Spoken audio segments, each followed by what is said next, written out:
Welcome to the London Outlook for Thursday, the 11th of January 2024. Starting off with the economic calendar, as you can see, we have CPI news. There is significant dreadful news for the USD. However, that particularly affects the USD or New York session rather. Having said all of that, there isn't much to consider for the London session. However, any trades that you do take in the London session, you probably want to close out before this news release. Ideally, sometime during the London lull. And having said or spoken about the London lull, I think the best option is not to allow any trades to be taken during the London lull.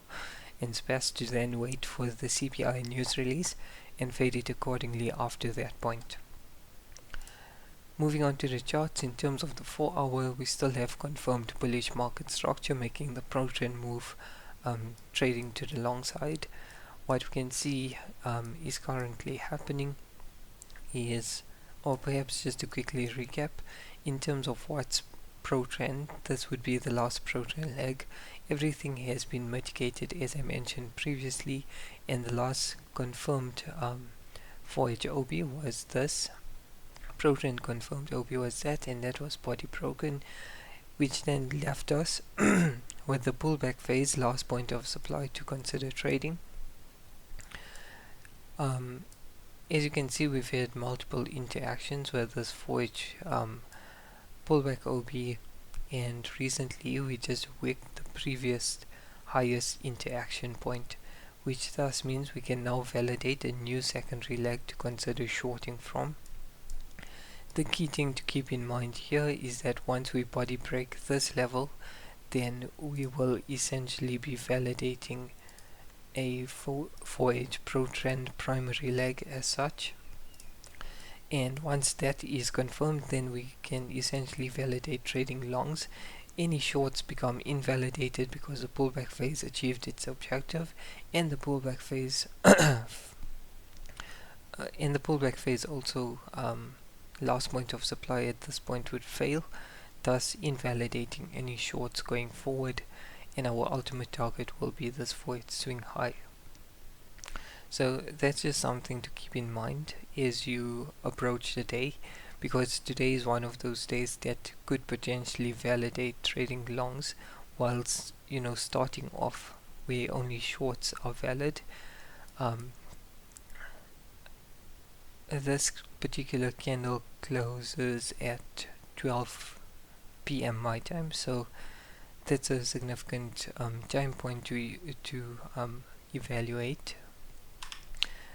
Moving on to the 15-minute, what we can see here is, like I indicated previously, the 5-minute validated the secondary leg. Then for Tuesday and Wednesday we were primarily playing within this range, and I said that I wouldn't be interested in trading this range. I'd rather wait for one side of the secondary leg to be reset or to be extended to then tell me which direction to trade in. As you can see, what has happened now is that we've actually been able to validate a new secondary leg, because the original secondary leg was wicked, which is pretty good. Now we can look at the 15-minute and identify points where we can actually validate a new secondary leg. In terms of using this POI, it's a bit challenging because we haven't body broken this level, but because we're validating new secondary legs, we can look to the 5-minute, and what you can see on the 5-minute is that this area is quite valid for actually validating the secondary leg. So I'm more than happy to use this area to actually use it as a chalk to then validate a new secondary leg. Once the new secondary leg is validated, we can then anchor our fib accordingly, find an entry point that's aligned with our fib, and then identify our potential high of the day, which is probably in and around this area. Once that has been validated, then our next course of action or number of considerations to take into account is previous action liquidity. Obviously we want the Asia range to be liquidated first and then consider our entry. Then once the Asian liquidation is taken, and if Frankfurt is completed and we're trying to take a London entry, then we want to wait to see that the London or Frankfurt I guess the Frankfurt liquidity is taken prior to any London entries. If we can position ourselves within an entry whereby liquidity will be taken already, then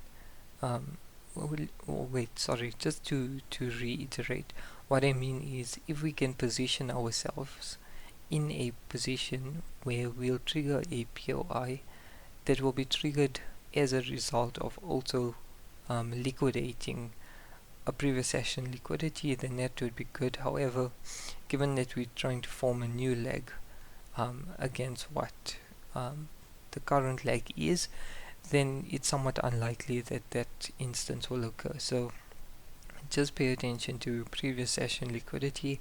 Of course, once we get to the lull, any trades become invalid. If you triggered before that, you can hold it and definitely close by the New York session. That's essentially my London outlook for today. I think to summarize, there's potential for both trading longs and shorts. In terms of trading in terms of the London session, shorts are certainly what's most valid at this point. We'll reevaluate at 12 p.m. to assess if longs have been validated.